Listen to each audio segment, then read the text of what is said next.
Fala pessoal, tudo bem? Vamos analisar essa notícia que saiu aqui no Valor Econômico? Netflix perdeu 3 milhões de assinantes nos Estados Unidos, Canadá e Europa.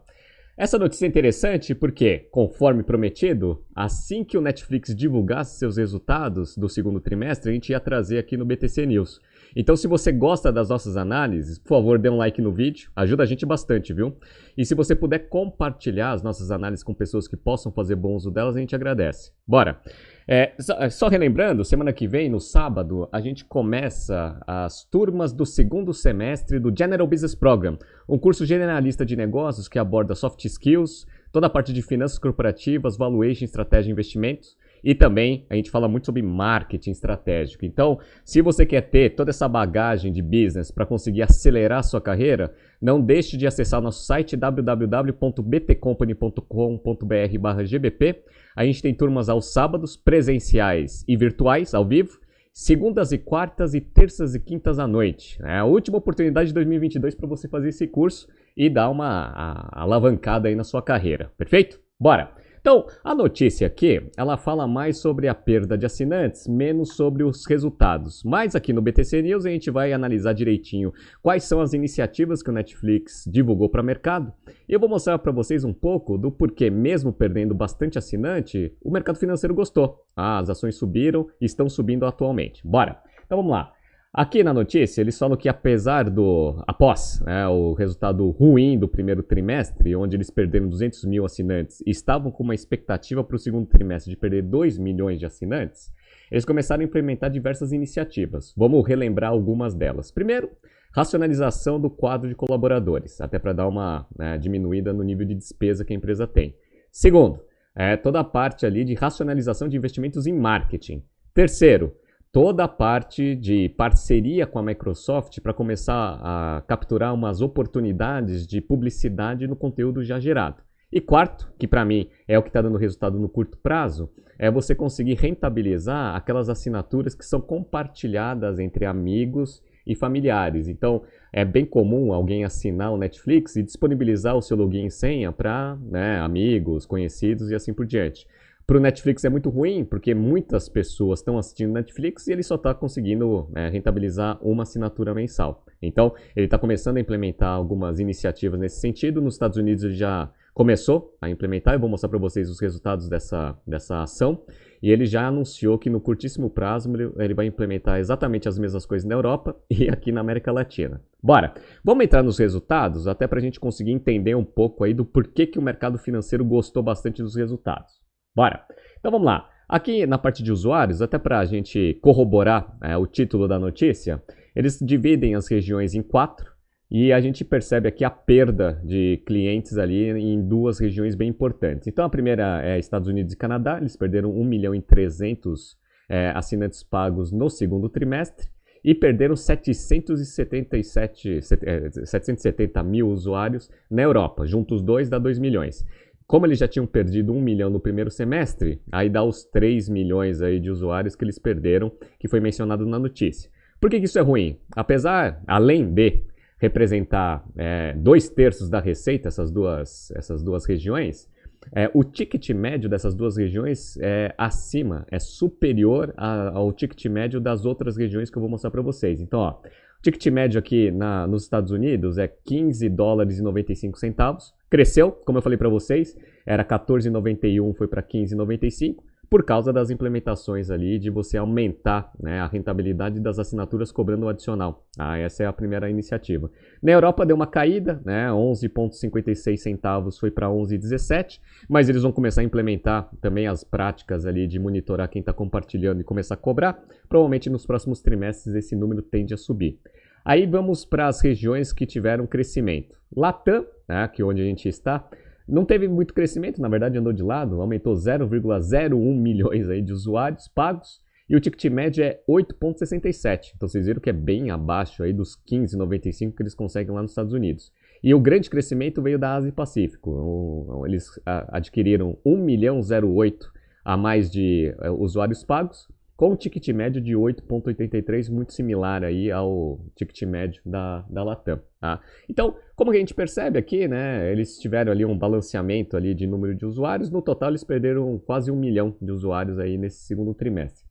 por que esse resultado, Renato, geralmente no passado era muito ruim para as ações e agora o mercado financeiro viu com outros olhos? Bom, então vamos lá. Vamos pegar aqui no agregado, que aí fica mais fácil de explicar. Então, a parte de perda de usuários, ele é muito sensível para o modelo de negócio. A gente até começou as aulas de Strategy and Finance Program, do curso Strategy and Finance Program, e eu falei sobre os fatores críticos de sucesso. Então, quantidade de usuários, principalmente para um sistema de assinatura, é fundamental para você conseguir ter rentabilidade e perenidade na operação. No primeiro trimestre, eles tinham anunciado que eles perderam 200 mil usuários, que não estava previsto pela empresa, nem pelo mercado, e já tinham colocado uma expectativa muito ruim para o segundo trimestre de perda de 2 milhões. Eles perderam 970, aqui no agregado entre as 4 regiões. Então, primeira coisa, houve a perda, mas ela foi muito menor do que a expectativa de mercado. Então, beleza. E eles já colocaram uma expectativa de ganho de 1 milhão de assinantes pagos, até pelas iniciativas de assinatura mais barata com publicidade, etc e tal, de 1 milhão para o terceiro trimestre de 2022. Então, a perspectiva de perda de usuários, aparentemente, pelo que a empresa está divulgando para o mercado, ela já parou e eles estão conseguindo, eventualmente, ter projeções de crescimento nos próximos trimestres. Então, isso é um dos fatores que fizeram o mercado financeiro gostar desse resultado. Sem contar o financeiro. Olha o financeiro aqui, ó. A receita do segundo trimestre foi 7,9 bilhões de dólares, um aumento de 8,6% em relação ao mesmo período do ano anterior. Uma margem operacional ainda saudável, 19,8%, menor que os 25,2% que eles tiveram no mesmo trimestre do ano passado, mas ainda são margens boas, históricas da companhia. Legal. Qual que é a perspectiva para o terceiro trimestre que eles já colocaram o guidance aqui? 7,8 bilhões de dólares aqui para o terceiro trimestre, um crescimento de 4,7% em relação ao mesmo período do ano anterior, diminuindo um pouco da performance operacional, mas ainda mantendo aqui 16% aqui, que o mercado acredita que seja uma margem saudável ainda dentro do cenário que a gente vê de guerra dos streams. Legal, tá? E o Free Cash Flow, por incrível que pareça, no segundo trimestre ele foi positivo. Tudo bem, foi 13 milhões. Mas historicamente, o segundo trimestre ele não é um trimestre muito bom para Free Cash Flow. Eles tiveram menos 175 milhões de Free Cash Flow no segundo trimestre de 2022, agora eles ficaram positivos. Então a empresa lá tem uma perspectiva boa, até na parte de fundamentos, de começar a ter Free Cash Flow positivo no futuro, dado que esse trimestre tradicionalmente ele dá negativo. Perfeito. Então, você reúne essas informações financeiramente e na parte de subscribers, paid subscribers, as coisas melhoraram bastante em relação ao cenário que a gente tinha no primeiro trimestre. Perfeito, tá? Vamos entrar um pouco na divulgação do Netflix, porque eles mesmos explicam o que eles estão fazendo aí para reverter os resultados ruins. Bora! Então, ó, a primeira coisa que eles falaram é que eles fizeram grandes reuniões aí nesses últimos 2 trimestres para começar a corrigir a rota do que eles estavam fazendo no curto prazo. Por quê? Porque a gente está vendo aí que várias produções não estão com muito sucesso, muita crítica, né, por cunho ideológico. A própria Netflix divulgou isso para o mercado. Então eles falaram que eles fizeram vários brainstorms internos com os times de conteúdo, operacional, etc. E eles pegaram os 25 anos de história aí do negócio para entender aí o que deu certo e o que deu errado e focar, obviamente, nas coisas que deram certo. Então eles vão alicerciar aí as iniciativas operacionais em 3 verticais. Primeiro, melhores conteúdos, primeira coisa, marketing e a parte de product experience, né? Então eles vão focar nessas 3 verticais ali para conseguir aumentar a agregação de valor ou o valor percebido do cliente, para até justificar que os clientes se mantenham aí assinantes do Netflix. Legal, tá?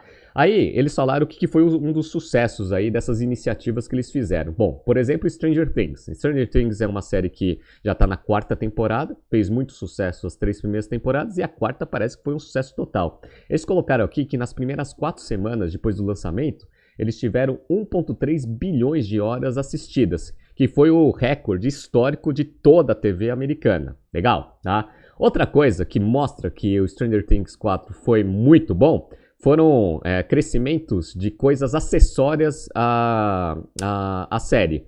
Por exemplo, música. Eles falaram que tem 2 músicas ali que tocam no seriado, uma que toca bastante, outra só no último episódio, que eles começaram a ver um crescimento ali no ranking de músicas mais ouvidas aí nas plataformas e já são top 10, muito por causa, obviamente, do Stranger Things 4ª temporada. Então, um deles é esse Running Up the Hill, que toca bastante aí durante a temporada. Não sei se vocês já viram, né? Quem não viu, assista, que é muito legal. E o Master of Puppets do Metallica, que também foram outra música aí que subiu bastante no ranking devido ao sucesso do Stranger Things quarta temporada. Mais uma métrica que eles mostram que o Stranger Things foi um sucesso foi as menções no Twitter. Eles compararam as menções no Twitter com 2 lançamentos muito fortes aí no primeiro semestre, que foi o Obi-Wan Kenobi, lá uma série do Disney Plus, e o Top Gun Maverick, que já fez mais de 1 bilhão e 200 aí de bilheteria. Se você soma atualmente as duas menções dessas duas, uma série e um filme, não dá o total de engajamento que o Stranger Things quarta temporada teve no Twitter. Então, está sendo bastante falado, quanto mais gente falando, mais gente interessada no assunto, mais potencial aí de geração de receita o negócio tem. Tá? Então, essas métricas aí foram divulgadas pelo Netflix e, de fato, mostra que o negócio foi um sucesso mesmo. Outra coisa que eles colocaram aqui para mostrar ainda que existe muita relevância aqui nas iniciativas de melhoria de conteúdo foi a parte de filmes. Então eles falaram que um filme, que eu ainda não vi, mas agora eu vou assistir até porque eu fiquei curioso, né? Que é um drama aqui de um treinador de basquete, chama Hustle, lá com Adam Sandler. Ele teve aqui no segundo trimestre 188 milhões de horas assistidas, que também foi um índice muito bom para todos os lançamentos de filmes que eles vêm implementando dentro da plataforma. Legal, então eles estão acertando em séries e estão acertando em filmes também. Perfeito, legal.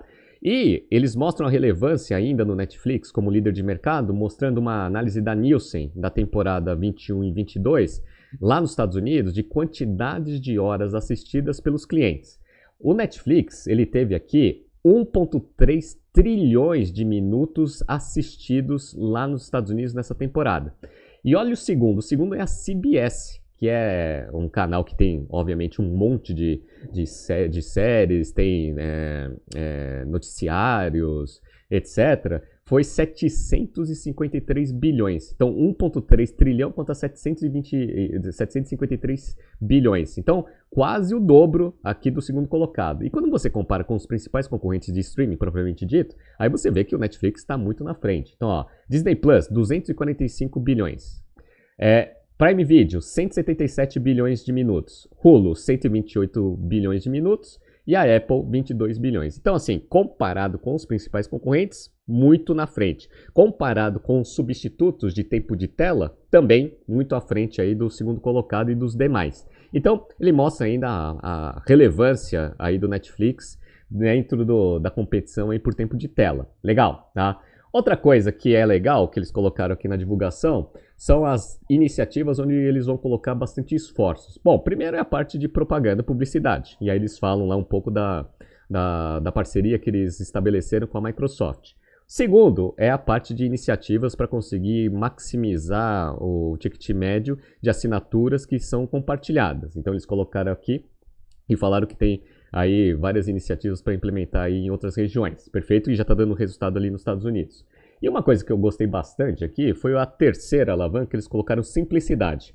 Eles falaram que eles vão diminuir, né, as iniciativas que são muito longe do que eles acreditam que fez sucesso nos últimos 25 anos. Ou seja, eles vão tentar expandir o core, ou seja, o que deu certo aí, né, historicamente, e tentar fazer algumas iniciativas próximas do core business. Isso daqui é legal, por quê? Porque a gente até ensina essas metodologias de expansão de negócios para você aumentar a receita com menor risco, dado que você está partindo do seu core, na aula de pricing e no Strategy Finance Program. E aí eu vou recomendar para vocês lerem esse livro aqui, ó, Edge Strategy. Edge Strategy, ele mostra uma das metodologias que são apresentadas para você conseguir fazer esse tipo de iniciativa, baseado no core, e que foi escrito aí por pessoas que trabalharam ou trabalham numa consultoria chamada LEK, uma consultoria estratégica alemã. Então é bem interessante para quem eventualmente quiser saber um pouco mais aí da metodologia, ou faça o curso de Price ou faça o Strategy Finance Program. Legal? Bora! E aí é isso exatamente o que o Netflix está implementando. Bora!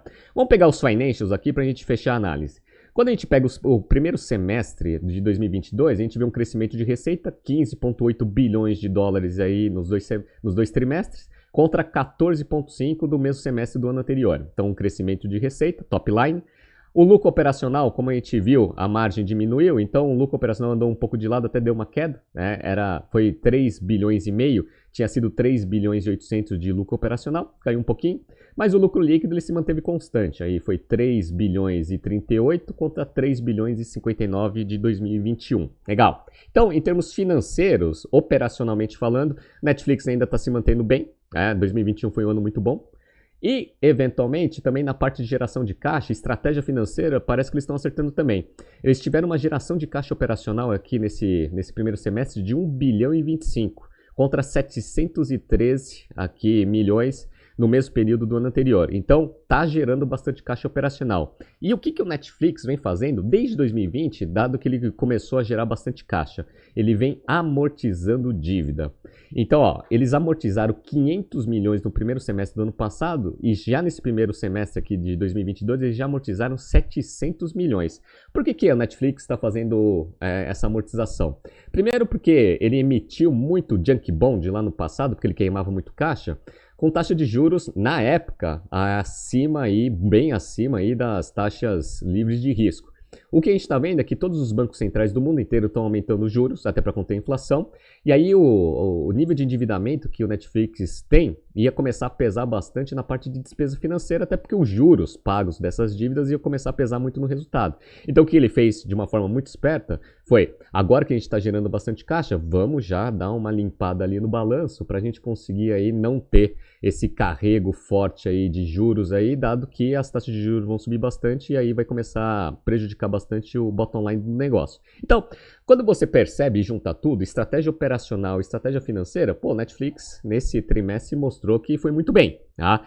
E isso se refletiu onde? Nos resultados da companhia. Então você pega aqui mercado financeiro. Mercado financeiro, ontem as ações já tinham subido aí 5,6%. E agora eles estão subindo aí em torno de 6% aqui de crescimento. As ações estão sendo tradeadas aqui a 214 dólares por ação. Ainda está longe do pico, né, que foi em outubro do ano passado, que estava 690, mas pelo menos diminuiu aí a perspectiva de queda do negócio.